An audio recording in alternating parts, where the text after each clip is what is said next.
Isn't she? Let's straighten up. Hang on. Hey, how are you all doing? It's a beautiful day here. In South Manchester. And we're all locked in our houses. Okay, we can go out into the garden and we can go on the streets, but how weird is it at the minute, hey? How weird is it? Today is Saturday, and what I thought we'd do on a Saturday for the Lunchtime Lives is speak to a specialist in their field. Let me pull this forward a little bit.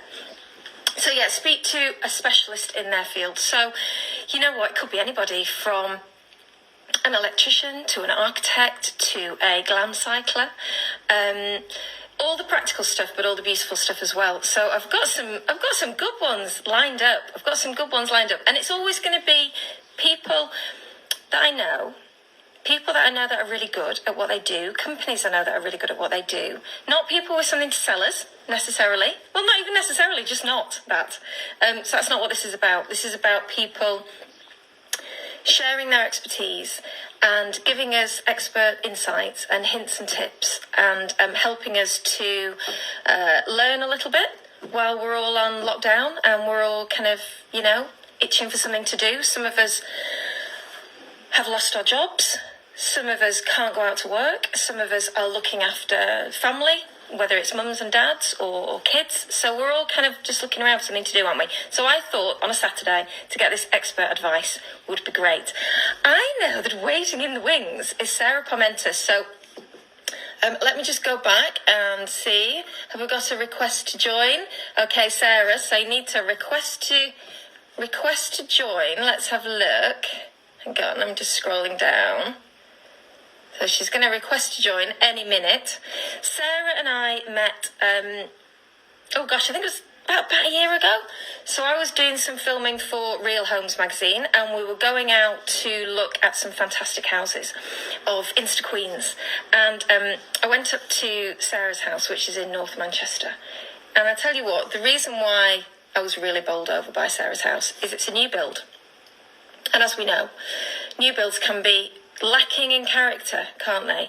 But Sarah's house, my goodness, you only need to just go over to her feed and see it. It is packed full of character, and it just screams Sarah. Postman. It just screams Sarah. And what she's done with that new build is absolutely astonishing. Come on, what you've got to do, Sarah, is tap request to join. I think you might have to go right to the top. How do I join? Go right to the top. So scroll down and then go to the top and it'll say request to join. So I was really bowled over by Sarah's house.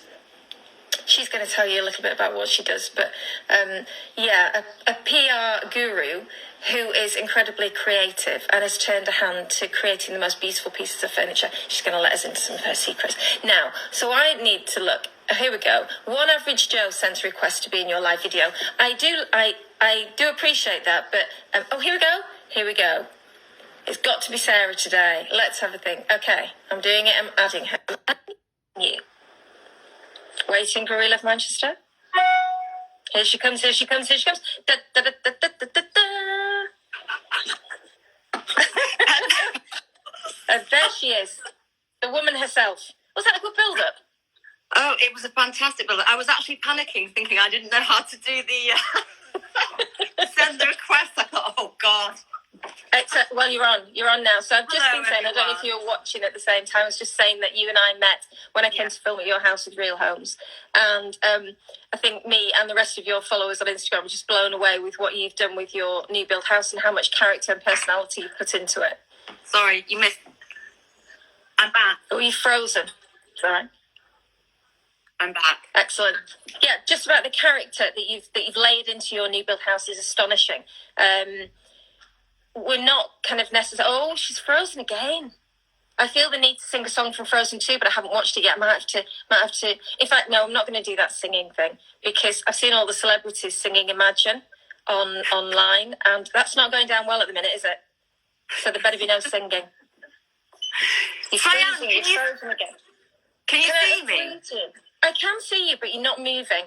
Right, okay. So I can see that beautiful red lipstick, and I can see the black and white writing in the background, but you're not actually sort of moving. Do you want to go off and then come back on again? Yeah. Have you got are you somewhere in the house where it's not got a brilliant reception? Let me move to here just in case we can.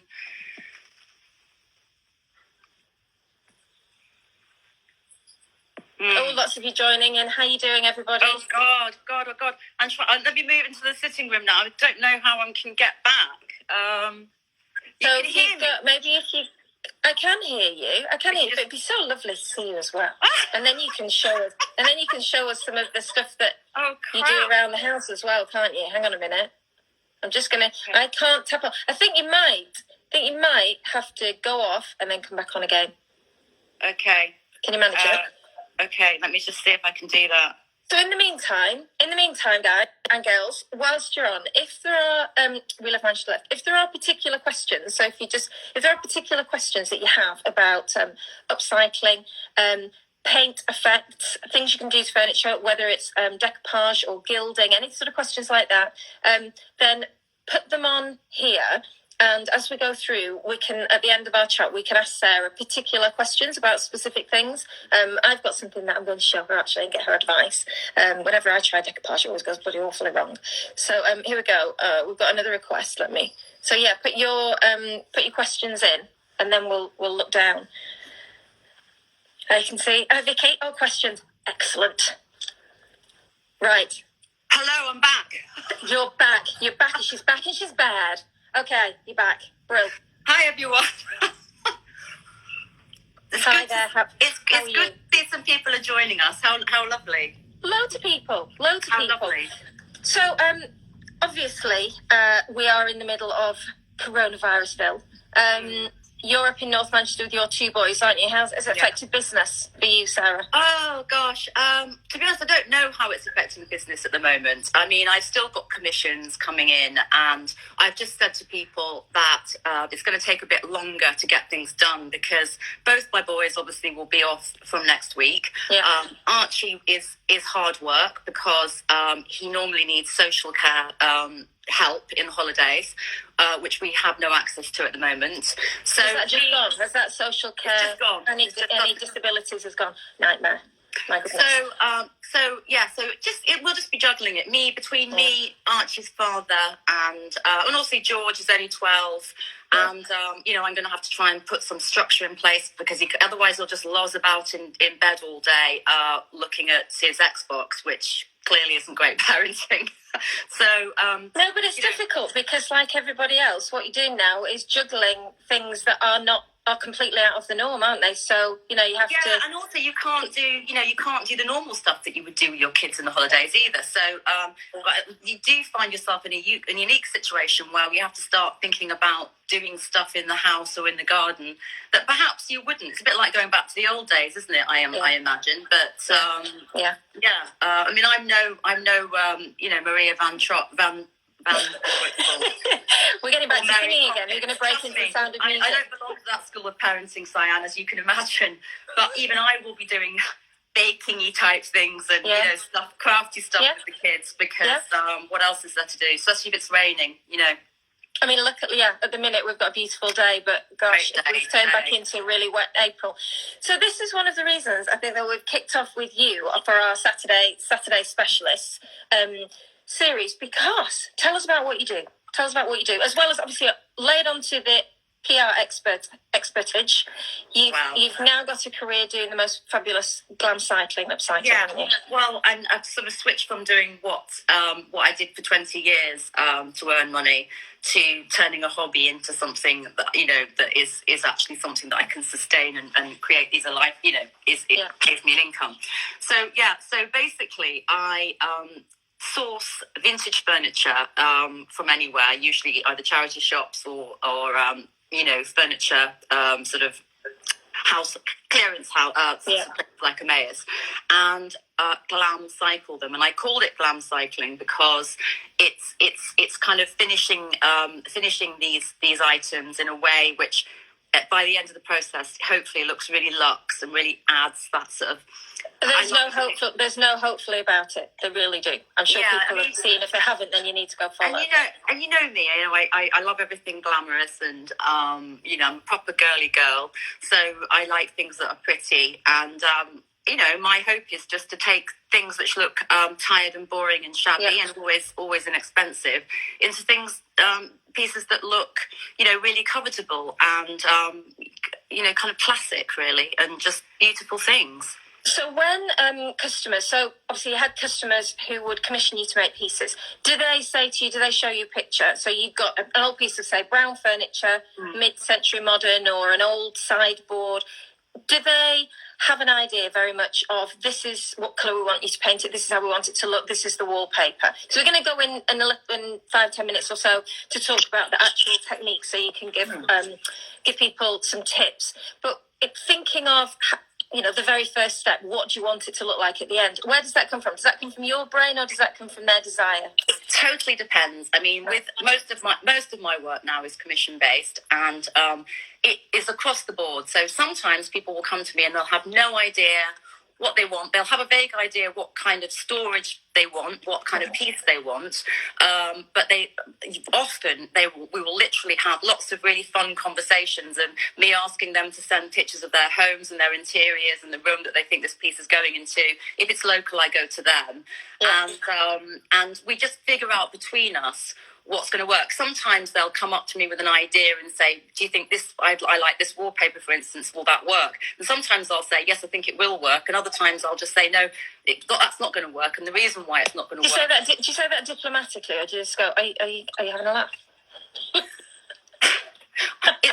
it this way, Cyan, my PR background then really comes into its own. That's when that kicks in, right? It's called, diplomacy, yes, absolutely. Yeah, but it's often a collaborative effort, and that's sometimes the most fun bit for customers who are actually commissioning me is the creative kind of. It's like an online. It's kind of like a virtual brainstorm. Do you know what I mean? So I'll come up with lots of ideas, and then they'll, and we arrive at something that we're all happy with usually. So thinking about the people that are watching, thinking about our audience here on this Saturday afternoon, and then hopefully on IGTV. If they have a piece of furniture, where would you suggest that they start getting inspiration? So say you've got a footstool or a sideboard or something that you've just fallen out of love with, or you've maybe picked up at your local British Art Foundation furniture store. Where do they start getting inspiration from to create something different and to transform it? Well, I think, first of all, ideally, you will already have a piece of furniture in your own home, because it's going to get more and more difficult to source things over the coming weeks. But if you have got something in your own home, is that because just places will be shut? Yeah, well, I've just noticed today that one of my favourite places to buy vintage furniture at really great prices is Emmaus, which has lots and lots of a big network of spaces, units all over the country, and they specialise in house clearance. Well, I know that majority of the Emmaus branches are closing or have closed today, so that's going to get harder. As we go on, that might become more difficult. So that's where trying to look around your own house and deciding whether there's something you've already got. Most of us have got all sorts of bits and pieces that we think actually that needs doing. And actually, loads of the commissions that I do, by the way, are utilising people's things that they've got, bits of brown furniture that they don't like. Yeah. So, and I think you just have to start with where's that piece going to go? Is it going to stay in the room where it is currently? Perhaps it's in a shed somewhere and you're going to resurrect it and put it somewhere. And just start with where it's going to go, what it's going to be used for, and have a look around. I always try very, very hard when I'm doing something for other people or to do for myself.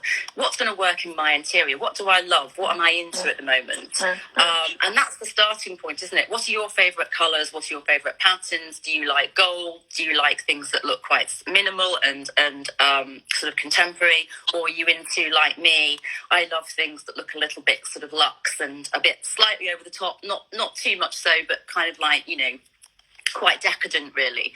But once you've decided what you'd love, Pinterest's a great place to start, isn't it?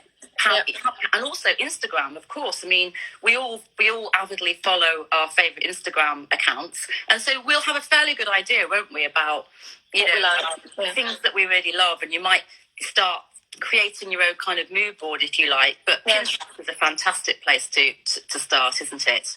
And that's really important, isn't it? If you've got a piece of furniture, especially say if you've got a piece of furniture that's been passed down, say it was your grandma's or your mum and dad's or whatever. Like I have, Yeah, and what you don't want to do then... Oh, I remember when we were at the house, actually, that beautiful piece in your bedroom that was your grandma's, wasn't it? Yeah. what you don't want to do is have a beautiful piece of furniture that you then paint because you're bored one weekend, or that you think, oh, that's a bit on trend, I'll just paint it, lime green with pink dots. And then all of a sudden in 6 months, so you have to really look, don't you? And if you've got a piece of furniture, I'm guessing, that's quite valuable, whether that's sentimentally or financially, just take a bit of a view on whether it's a good idea to gild the whole diet. I think that's a really, really good point. And don't be tempted to, if you do have some basically quite pretty furniture that is good quality and immaculate condition, really have a hard think about whether or not upcycling it is the right thing to do. I always think that. I mean, I've got pieces in my house, in the spare room and in the boys' rooms, that are like. Show me them. Show us them. Show us them. Oh my God! come on. Okay. Annika Rice. Let's run around the house. Okay, so hang on a sec. I just had a thumbs up from Terry there. Is that because he's going to be sitting in one of the rooms? No, he's nowhere near. He's gone here. Right, I'll take you to my bedroom. By the way, this early in the day, lady. I won't show you the bed because it hasn't been made yet. That's okay. We're all friends here. But I will show you. Let's see if I can do. Can I turn? Yeah. Okay. Yes. So that's my dressing table.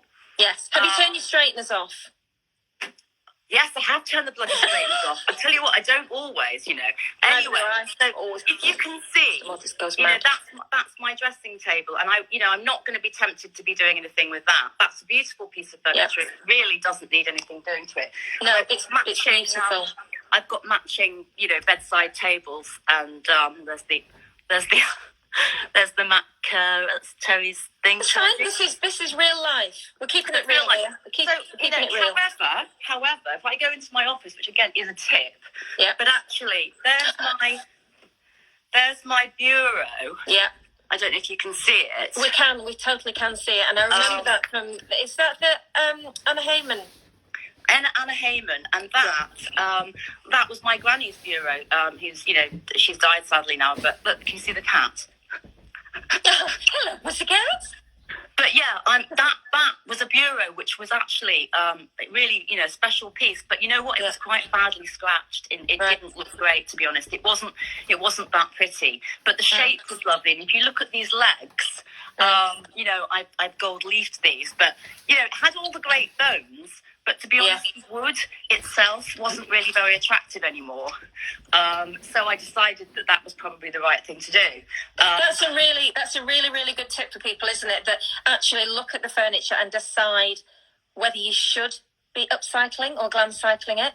And if you're wanting to have a go at something, if you're wanting to practice your skills or have a little go, maybe buy something from a charity shop or use something that you're not that bothered about, or practice on a piece of IKEA, on an IKEA black table or something. I'll show you something out. Oh my God, George's bedroom is an absolute tip. Of course it is, and it's only going to get worse, Sarah, so you're just going to have so this is George's bedroom. Yeah. So there is his little mid-century chest of drawers. Mm-hmm. Well, all I did with that, it's lovely beech wood. I did with that was give it a very light sound and waxed it, and it was good to go. So, I do think it's important to know which pieces are sort of right for upcycling, Yeah, definitely. And actually, there's been a bit of a resurgence in recent years, the last couple of years, on sort of brown furniture. We've got some beautiful old pieces here, which I'm not going to paint or upcycle. And actually, that mixture, that combination of the decorative and the original timber or veneer is can be really fabulous as well. So it's lovely to have a mix. I mean, I love a mix. It's not for everybody, is it? No. But we don't want to be talking about the things that people aren't going to be painting. We've got you here to talk about and give tips on the things that we are going to. So, have you got some? Have you got some trade secrets for us this afternoon? Well, okay. So first of all, I've just found a good example of this is a sort of piece that you can do in an afternoon, either yourself or with your kids if they're interested. Really simple. This is a little side table that I picked up for. Look at how ugly that is. Great example of something that genuinely is an absolute piece of crap. It's not the prettiest, is it? It's horrible. It's absolutely horrible. Not the prettiest. So that's a really great example of something that you could work. So let's just say you might not want to have the space, or you might not whatever to have, because when you start upcycling things like big sideboards and stuff like that, you need space, and so you might not have everything in place to do that. So if while the whole family's at home, social isolating. So something like that is quite a good place to start. And then what I'll do is I'll show you my materials that I use. And I think the most important thing here is that if you haven't done this before, you do not need to spend a lot of money. You can spend a lot of money, and I spend a lot of money on things like wallpapers and prints and stuff like that, because I'm doing it professionally. Yeah. But trust me, you don't have to, and you can create a really good finish on a budget if you want to. So the changing paints has been quite interesting for the upcycling market, hasn't it? Because if you think years ago, if we'd have had this situation 15 years ago, and we'd have only had oil-based glosses, etc., to use, it was so different and so messy, and you would never have got children involved in that, would you? Because you can't just wash it. But now, because we've got all these water-based paints, chalk paints, and the French chic, water-based is just then so easy, isn't it? So people can get involved and have a go. The reason why I use French chic, and I've used lots of different kinds of paints, and I do use other paints, but I really like, there's a particular type of French chic paint that I like. It's the lazy range. The reason why I like the lazy range is because you do not have to spend all that time sanding and prepping. With most pieces of furniture, they need sanding. Now, that creates mess, to be honest. It really does. And people just roll their eyes and think, "Oh God, do I have to sand it?" And they just can't be bothered, can they? Exactly. So being honest, you do spend a little. Potentially, you can spend a little bit. You do spend a little bit more potentially on the paint, but it's very good. This size, by the way, this little pot here is $6.95. That would do, that table that I've just shown you, you could do 5 or 6 tables with that. I mean, seriously, wow. Yeah, you couldn't do a sideboard. It wouldn't stretch as far as a sideboard unless you were doing most of the paper, unless you were papering most of it. This was just going to be for the legs. Just doing accent pieces. Exactly. So that's $6.95, and I think it's money well spent because it saves you on the prepping.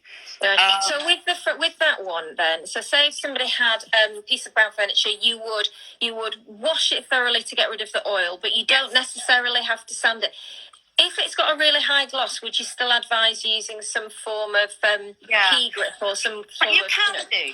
Do you know something? To be honest, if you're using the lazy range, you don't need to put sand it at all. However, if you aren't going to, let's say you want to utilise some eggshell paint or some paint that you've already got in the house, or something that you've got in your local shop that you can get really easily and quickly. If people can't get hold of that, I would recommend. I like using wet and dry. You can get this from Wilko, B&Q, all that kind of stuff. And to be honest, have you got that there? It's black sandpaper. It's very, very fine. And you can use it on anything. You can use it on metal. You can use it on wood. And tell you what it does, why I like it is because sometimes when you use very abrasive sandpaper, it scratches the surface. So that when you paint over it, you can see all the scratch marks. That's not ideal. I also use, for bigger pieces, I use an orbital sander like this. And you buy the pads here, and they can come in different grades So this one, I usually use quite fine ones. If I am going to sand something, because again, I just don't want, unless you're actually taking veneer right off. If you're taking this horrible veneer off right down to the wood, if for whatever reason you wanted to do that, then you would use one of these with a kind of like quite a big, sort of grit, very porous grit on it. Yeah. And then we use those if we're doing old pieces of reclaimed wood, or if we're doing old piece of reclaimed wood but for most people who are just doing a small, like a side table or a stool, you could use it as a piece of hand paper. A little bit of wet and dry to give it a key. I mean, if you're using regular eggshell or wood and metal paint, you have to. Then yes, you definitely do need to sand it lightly. By the way, chalk paint, traditional chalk paint, you don't need to prep. You don't need to sand either. I've used quite a lot of chalk paint. I remember years ago doing a TV show called Half Built House, and we were sent for the show a load of Annie Sloan paint. God, it must have been like 8 years ago. And it was summer, and it was absolutely brilliant because we had it outside and we were painting away. But it does take, and you don't have to prep. You don't have to sand at all, do you? But it does create a very particular look, chalk paint, doesn't it? It's not quite as crisp or contemporary as the French chic or maybe the fusion paint. I've used fusion mineral paint as well. Yeah. So with the Annie Sloan, you can paint it straight on, the chalk paint, but then you've got to sand it back, and then you've got to wax it, haven't you? And it's quite a bit of effort. Yeah. So, for instance, if you're using chalk paint, you'll need to use wax. Now, I use wax. And the reason is that the paint is so chalky that it needs something on the top of it to seal it, doesn't it? Otherwise, it changes colour, and it just kind of go darker when you put the wax on. Exactly. Now, I mean, the reason why I use this sometimes is because when you're doing more sort of experimental techniques, so you might paint something. Say, I don't know, let's say you're doing something pale pink, and then you might want to apply a crackle glaze over it. Yep. Sometimes I use this browning wax because it antiques the wood. So I'm smiling because I imagine. Have you got a piece that you've done that to that you could show us so people know? I know what you mean. It's like when you got the crackle, the dark wax gets in it, and it looks. Oh my God, I love this. This is the piece that you took to Arthur Swallow Fair last year. Yeah. Isn't it? So if you look close, can you see there's kind of like crackling going on? Yeah, keep it still so it focuses. Yeah, just about. It's not massively clear, but so basically, there you go. So that's better. So the dark wax has got inside the crackle finish, hasn't it? That's a beautiful effect. And I used this easy crackle. I just, and all that you do, it's very simple. All you do is for this one. So, for instance, I painted it with a dark sort of off black underneath. Let that dry, then applied that. Let that dry, and then over the top was the cream. And I mean, obviously, this is kind of like there's loads of stuff going on here. There is. So, if you pull back a little bit and let everyone see the full piece, it's absolutely magnificent, isn't it? Look at that! Wowza. So yeah, there's a picture of it on your grid as well, isn't there? So people. Yeah. I mean, that's astonishing. I love that. And you can do that. The good thing about these paint finishes, so when you look at that sideboard, what people sometimes forget, isn't it, that you could use that paint finish on a wall, or you could use it on a mirror frame. So you don't mirror frame, picture frame. So you don't necessarily. People look at that and they think, "Oh my God, I could never do that. Look at that huge, amazing sideboard. I haven't got one of those." But actually, Pauline. you could use it on something much smaller. Work, by the way, she's supposed to be working. What part? Let's have a look. I'll have a look at some questions in a second. Oh, there you go, Pauline. How you doing? You naughty girl. Are you at work? We're going to get you in trouble. Anyway. Anyone else lost the sound? No. Living at 15, I don't think so. I think everyone else can still hear. We've got somebody saying, much prefer French chic to Annie Sloan because I'm lazy. So I like them both. I think they both have a place, don't they? They're just horses for courses. Depends what effect you want, really. Pauline's saying shush. But you know something, talking about inspiration and budget and all sorts of stuff, obviously a lot of the pieces I use, I'll turn you around. I use wallpaper, bits. So this is just the moss cuts. There's a lovely Myra Helena print I've used on a sideboard board before. That's vintage B&Q, you know that. That's literally... B&Q have got some... And this is the thing, isn't it? People don't have to go and spend £100 on a roll of wallpaper. You can pick a roll of wallpaper for a tenner. Beautiful. But also, I've got wrapping paper here.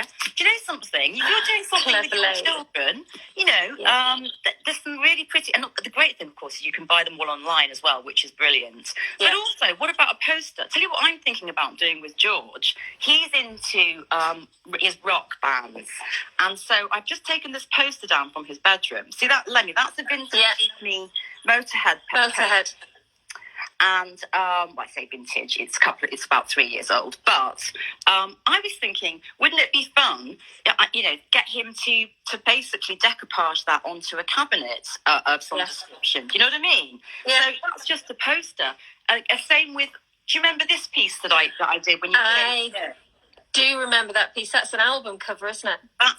It's artwork that was originally on a New Order album, which was actually taken from a Renaissance painting, a classical painting. So I went onto an art poster supplier online. There's the cat again. She follows me around, and basically, you know, applied it. And that's been. Tell you what, I mean that I did this about three years ago, and it's really robust. It's actually an old record storage, some vinyl in there. You know, that was an art poster, and I think the art poster cost about, I don't know, I think it was about 30 quid.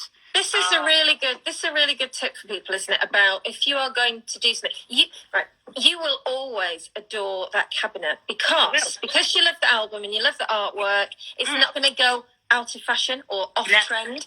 You're always going to love that. And I think if you're going to do a piece of furniture which you love, then you have to really think about the colours that you use, the pattern, if you're going to use wallpaper, and maybe do something that means something to you, that speaks to you, that is going to resonate with you for the next 20 years and not just the next 20 minutes.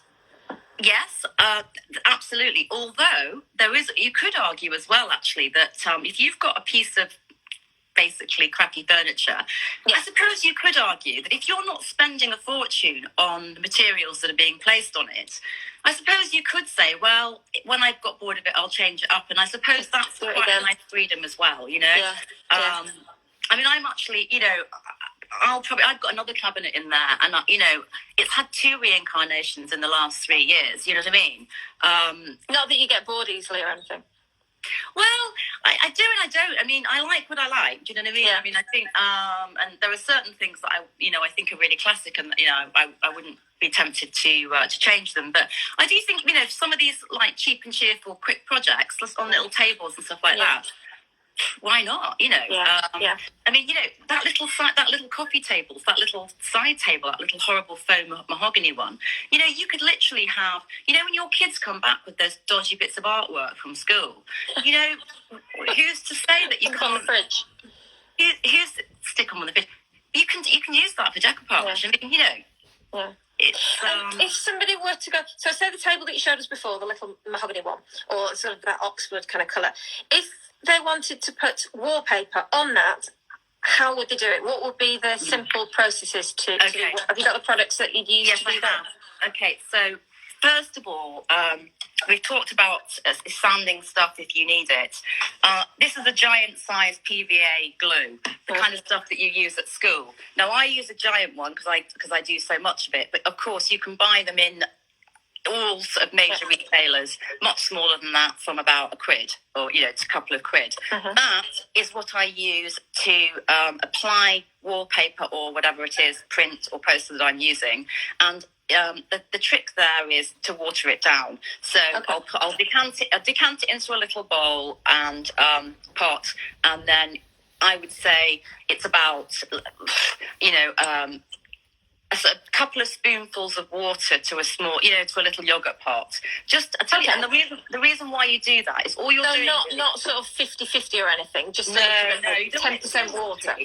The reason why you dilute it is because if you use it neat, then you don't get the flex. It can create problems when you're placing it. It sticks too quickly. You can't move it around, and I think it's more likely to crease or bubble or, you know, things to go wrong. What you're looking for is a smoother, kind of more flexible consistency, which is why you don't need that much water. But just spoon in a little bit gradually until you can really feel it sort of like loosening up, and it's going to be easier to brush on. And I brush it on with a normal paintbrush. So you brush it onto the furniture, not to the paper. Paste the furniture, not the paper. And obviously things like craft knives, you can get them. You can obviously have a more sort of sustainable one. It would be something like a good old-fashioned Stanley knife where you replace the blades. But you can equally, just for a one-off project, you can buy these things in places like The Range, online, and they're about £1 for 3. And then obviously your paintbrushes. This one I got from Wilko, and it's good for all sorts of. It's a really great brush. I think the 2 brushes came. One kind of more standard one, and this one was £4. I'm really partial to a pointy brush. I do like a pointy brush. Yeah, and that works really well actually for especially chalk paints and all sorts of every kind of paint really. Sometimes if you're doing a bigger piece, I might use a roller. I've got a roller here. And you always use the sponge rollers rather than the other ones, because the fluffy ones for a smooth finish. Exactly. And then obviously you've got your papers, whatever you're using, your paints. I use rulers, very important. You're always having to cut out very straight lines generally. So I've got one here. I think I got that from Wilko. That's got a spirit level on it. They're pretty good, Wilko, aren't they, for the craft type stuff? Are they still open? Are they doing? I don't know, but you know something. If they're not physically open, I think they are at the moment, to be honest. But I think if they do close, of course you can buy everything online. You really can, and I think. God bless delivery drivers. And I like gilding waxes. You can buy. So just take a step back. If we were going, so you would clean off the furniture, let that dry, then you would dilute your PVA, put that on the furniture, and then obviously position your decoupage however you wanted it, and then you let that. Do you let that dry then?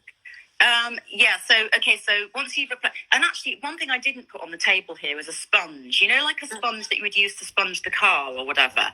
A dry, slightly dampened sponge. So much like if you've ever done any wallpapering before on the walls. Once you apply the paper, once you've cut it to size and you've applied it, give it a really good, flatten it down with a really good, kind of very slightly damp sponge. Just to make sure there are no bubbles in it, no creases in it, that kind of thing.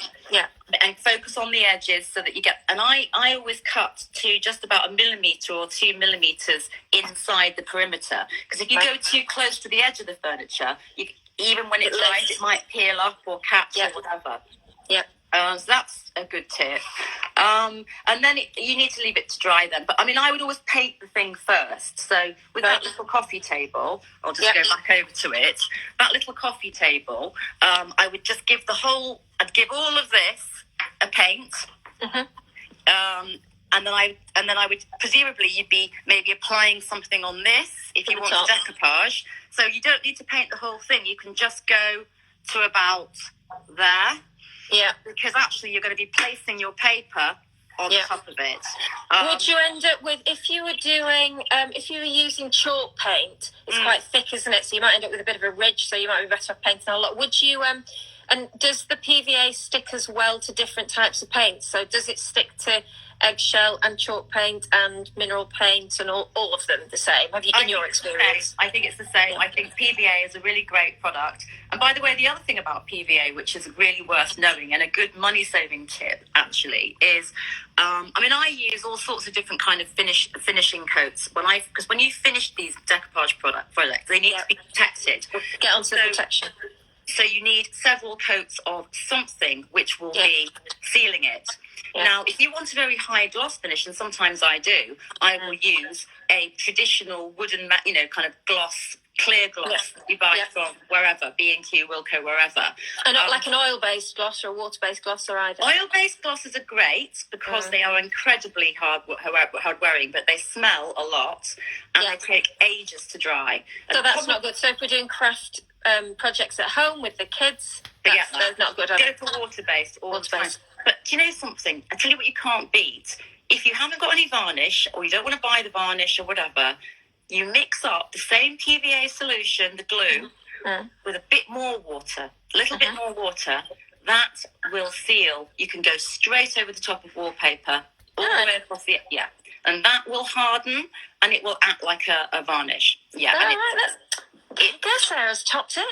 That's a top tip, isn't it? So you can buy a slightly bigger than normal PVA. And honestly, it will, especially for a smaller project like that, it will do the job. It will seal it. There is no need. You do not need to go out and spend a lot of money on a particular kind of varnish. And then you've got the hours of entertainment later of just painting it on your fingers and peeling it off while you have a glass of wine. Exactly. That's cool. Yeah. So we're covered. Now, I know that you do lots of gilding and using gold. So can you talk us through a couple of top tips on that? Yes, Show us. Have you got some pieces that you've actually used? So a piece. Because I'm a magpie like you. I love all things metallic. So here we are. We see one. Look at that. Look at that. One of my little pieces, and all I did here, I designed this wallpaper actually. They printed it off for me at the Ministry of Upholstery. I say I designed it. I tell you who I designed it with. That's actually not quite true.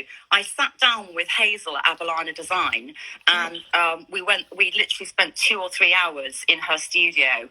Was this the day that you did a few weeks ago? I couldn't go, so I was gutted. I knew what I wanted, but I'm not clever like Hazel, and I don't know how to interpret that and make that happen onto a Mac, and she did it. But anyway, look at these beautiful handles. I mean, this is an art. This is basically from the 1920s or 30s. This little cabinet. It is so cute, and I absolutely love the handles. So where did you find that one, Sarah? Where did you find that piece? Oh, I think I got that from either British Heart Foundation, furniture and electrical store, and they have loads of them all over the country, or Emmaus. I get loads from Emmaus. But these aren't uncommon, these cabinets. And all I did was, obviously, I decoupaged, so I painted on top. That's Lazy Range Luth.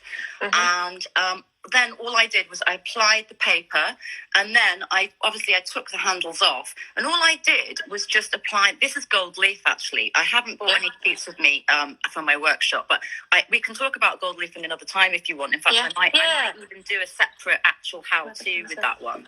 But if you weren't using gold leaf, and I took it all along the edges as well. If you weren't using gold leaf, you could use gilding wax, and I'll show you the ones that I use, because, by the way, it's the one area where I would say don't stint, because I've tried cheap gilding waxes and they don't work very well. So I've never used a gilding wax. I've used sheets of gold leaf. I've never used a gilding wax. Okay, so here we are. We've got, this one's called Treasure Gold, and I got this online. That's my favourite word, treasure. Treasure. So this one's lovely. So look, dip your finger in, and it's just pretty. And so there's also another one called Pabeo Gilding Wax, which is a big Is that a different make? Different make. Now the Treasure Gold is about $7.99 online, and this one, I've used most of it. This Pabeo one. That's a well-used one, isn't it? Oh, they're slightly different colours, aren't they? They come in all different colours, to be honest. Oh, right, okay. And that one's about £12 or £13. So, to be honest, I would say they're slightly more expensive things that you can buy, but a little goes a very long way. I was going to say, it's a bit like sometimes you would only need a little dabble of that, so that would do so many projects, wouldn't it? Yeah, I'll show you how easy it is to use as well. Imagine this has been painted. Hang on a second. Okay, we're imagining. What colour have you painted it? Hang on a minute, let's try. Imagine I've painted it black. It's black, right, in all of our minds now. This is black. This is totally black. I've dipped my finger into this lovely gilding wax. We all want to dip our fingers in gilding wax now. Oh, look at that. It's beautiful. Yeah. And actually, look how easy that is to apply, and it's self-sealing, so it'll dry, and it won't come off, and that's onto straight veneer. Do you know what I mean? See, I can just see now that when this video ends, there's gonna be a lot of people typing in gilding wax into Google. Well, you should have a swipe up. We should see we're rubbish, aren't we? We're just not saleswomen. We should have a swipey uppy thingy link, but we don't do that, do we? To give you some advice, they do them in hobby, and I feel bad because I do get stuff from Hobbycraft, but I have to say they sell gilding waxes in Hobbycraft for about £5. And do you know what? I don't like them. They're not very good. The consistency isn't great. So I've just concluded that £2 or £3 cheaper just it eliminates the quality in your opinion. I think so. Yeah, I don't like using them. They're very gel-like, and they just don't have a very consistency. They don't go on nicely. They're not good. So I say don't bother with those. So we're sorry, Hobbycraft. The rest of your stuff is absolutely amazing, but I use loads of stuff from Hobbycraft. I like them, but actually they need to get. In my opinion, gilding waxes, bobbins. They need a better selection of gilding waxes, definitely. So yeah, those, and then obviously you can use gold leaf sheets, and that's another whole conversation. And maybe I might do a kind of a how-to and get some pictures. Shall I show you something here? I've done a bit of gilding. Let me show you. Hang on. Oh, I don't know if I can turn around. Can I? Oh, one sec. Hang on. I haven't gold leaf very many things. I did this. Oops. Lovely. It's really lovely. It's very plain. This was a cabinet that was actually left in the house when we bought it. So I've just painted it black, and it needs a little bit of work. I just did the front of the doors, and I love it. And it still needs a bit of work. So pretty, and it's such an easy thing to do. Just adds a little bit of something, doesn't it? Instead of it just being. But yeah. I think, like everybody, I'm looking around the house at things to do over this next, God knows how many months, and thinking, okay, what can I work on? What have I worked on already? What paint have I got in the garage? What do I not have to buy? Or they'll be ordering gilding wax. But it's that, isn't it? Now we're all sort of looking for those items that we can make our own. Do you know something? Yeah. And actually, things like the gilding wax, you're right, you say you can use it on multiple projects. So I love to do things like, I'll tell you what, I'll take you upstairs to my bathroom upstairs. I like getting old decorative mirrors that basically look a bit dodgy most of the time, and then making them look old. So a good example is this is an example of a genuinely old antique mirror, which is really pretty, that you would never do anything with. And you can, we've said that the Bashar, but a lot of the places are closed now. Actually, if you go on eBay and we go on Pre-Loved, people will still be selling things, won't they? They will, yeah, so absolutely. we can still jump in our car and go and pick something up and give it a wipe down with hand sanitizer. That's an antique. That's a genuine antique mirror. Oh, look at that. So I love that. So obviously you're never going to do anything with that. But if I take you to my bathroom. I dread things. I saw this bathroom transformation on Instagram, because you hadn't done it when I came to the house, had you? No. And you wouldn't actually let us into the bathroom, would you? So now I saw the transformation. Okay. Wowzer. So you have to I'm on 3 floors at this house. Anyway, we'll keep you fit in our lunchtime lives. It's an exercise class as well. Okay, so this is the bathroom. Yeah. I'll have to turn half the lights have gone on the chandelier. Anyway, so... That's all right, we're saving electric, we're in a national crisis. So that is a mirror that I painted. That was, I think it was 20 quid, that mirror. Look how pretty the shape is. Really pretty shape. And it was just... To be honest, it was just really crap. It was horrible. So all I did... So the shape was good, the bones were good, but the finish and the colour were so what I did with this is I used the French Chic Leaf black paint. But what I did underneath... that's not true. I painted it underneath with a kind of orangey yellow colour, which was horrible colour. Then I put the crackle glaze on. Let that dry. Then I put the black leaf over the top. And you start watching, you start seeing all these lovely crackles, and then I got a piece of sanding paper just to kind of distress a little bit more so you can see more colour coming through, and then I finished off. I just got the gilding wax and ran it all along here, these decorative edges, and up here, Here.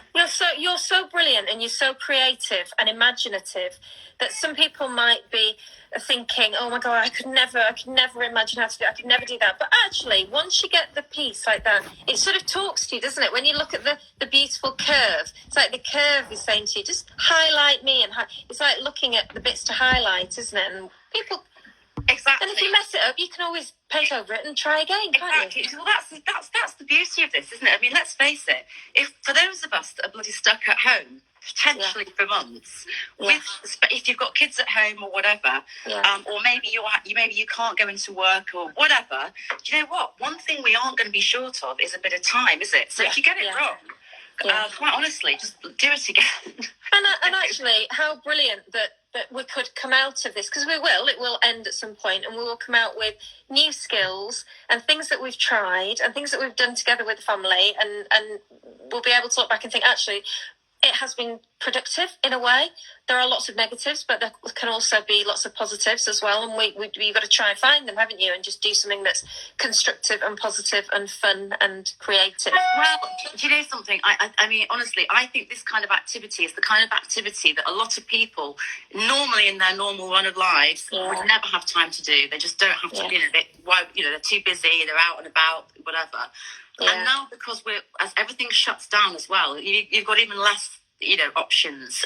So not only are you at home potentially, but even if you're going to work, come the weekend, where are you going to go? I mean, apart from the local, especially if it's wet or whatever. So actually, and if you're desperately kind of trying, if you've got kids in particular, and this applies to me, trying to stop my 12-year-old spending his whole time on in front of the screen. You're trying to get him either, helping me to do things or trying to be a little bit creative. I mean, we're going to be doing some cooking, to be honest. Well, I'd never do that. I haven't baked a cake since I was about 10. I mean, seriously, I don't cook. Oh, please, will you do it live? No, bugger off. I don't do. I'm not that mum. I'm not that Mary Poppins mum. I don't sit down and go, now, children, we're going to do some crafts, and we're going to. With a beautiful, elegant dabble of icing sugar on your cheek. No, I just don't do it. I normally just say, look, can you just leave me alone? I'm busy. I want to do something else. Do you know what I mean? Yeah. So, but no, we're all going to have to, step up, really. Yeah, and be doing. I saw a really interesting thing on Twitter actually this morning, which was that the industries which tend to be sort of ignored but not supported at the government level at high levels are the creative industries, the arts, music, dancing, those kind of things that people don't do and give you joy. And those are the things that, we have for such a long time, we prioritise finance and growth and law and accounting and all of those things. And actually, what are the things that we're all falling back on to make ourselves feel better and to come together as families and to do? And it's those creative things, isn't it? And those are the things that actually, maybe as a society, we haven't really prioritised or given the respect that they're due over many years.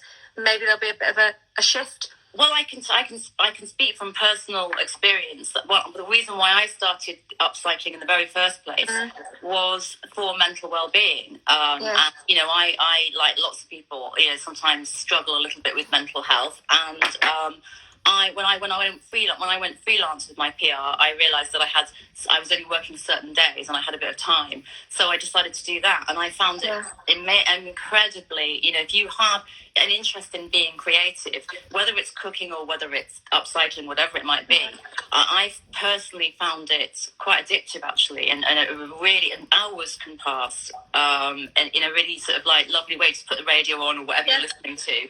It's a very powerful. It is. It is powerful. It is addictive, and you just said hours can pass, and actually, I can't believe it. I'm absolutely gobsmacked. We've nearly been talking for a whole hour, and when we chatted this morning, we said, "Are we going to be able to fill 10 minutes?" And we've nearly been talking for an hour. Well, you've talked about it being addictive. What your personality, your passion for it really comes across. And I think that's what's kept everybody watching. Oh, well, I hope so. Very, very quickly, we've got like 4 minutes. Just have a very quick look back and see if anyone's asked any specific questions. Really special piece that Sarah is awesome. She is awesome. What paint would you recommend to upcycle rather worn pine furniture? Well, we talked about this, didn't we, Carrie James? We talked about the different types of... Oh, yes, and you asked about metallic paint and metallic leaf, so we've kind of covered that. Have a quick skim through because it's difficult to see when we're actually I'll tell you one paint that I haven't mentioned that's good for small projects. Yeah. B&Q, for while they're still open, they have a little range called the Cupboard range, which is small pots, and they cost about £3.50, and they're for wood and metal, and they've got a reasonable colour range, slightly limited, but do you know something? They've got some really nice blues and greens and things like that. The they basics don't have black, but that's a good tip as well. And Craig and Rose, by the way, I like Craig and Rose. Do beautiful metallic paints as well. So I did my bathroom ceiling in copper Craig and Rose, and they've been going forever. Craig and Rose. I remember doing my first flat. Oh my God, we're talking like 20 years ago. And Craig and Rose, the really good Scottish company, aren't they? So our London Home, can I send you a sideboard I bought for £10? It's a beaut but brown. Well, our London Home, I think you better speak to Sarah outside of this chat. There you go, DM, love the chair. Much prefer chic. Oh, everybody else, different people like different things. And gone. Let's have a little look. Loving these tips. Oh, somebody's buying the wax and gilding wax already. Can buy on Etsy. Thank you for that. Loving all the tips. Talking to my stories about home shopping. What's fabulous, ladies? Can I come home yet? Terry says, can he come home yet? Yes, you can. I need a cup of tea, Terry. Yeah. Terry, she needs a stiff gin now. Never mind a cup of tea. Right, we're going to go. Thank you so much, Sarah. Thank you so much for taking time out of your schedule. I shall get it on IGTV now. And I think we need to have a chat about whether to do a kind of live actual painting thing. Yeah. And I hope everyone takes care as well, and keeps on top of their mental health as well, because it's going to be tough, isn't it, Cyan? It is going to be tough. It is going to be really bloody tough, and I think we're just at the start of it, really, aren't we? So if we can do these little chats and they're fun, and we can make people smile, giving them some info, then that's all positive, isn't it? Hanging on, just hang in there is what we can say, really, isn't it? And then next time we'll do it in the evening, and we'll have a gin and tonic, so we can have a virtual drink together instead of an actual one. I'm in. We're all in. All right. Take people. care. Have a fantastic Saturday. Sarah, see you later, darling. Take care. Bye. Darling.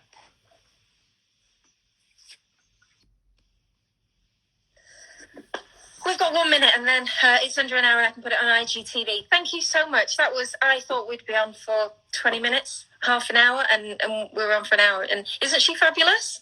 Isn't she just absolutely the fountain of knowledge for all things glamorous upcycling? Big thanks to Sarah, and I will see you guys on Monday, when I should be gathering lots of questions and doing some DIY stuff. But it will be on the blog, and I'll put it on the grid as well. Okay, have a fantastic day. Thanks for joining in.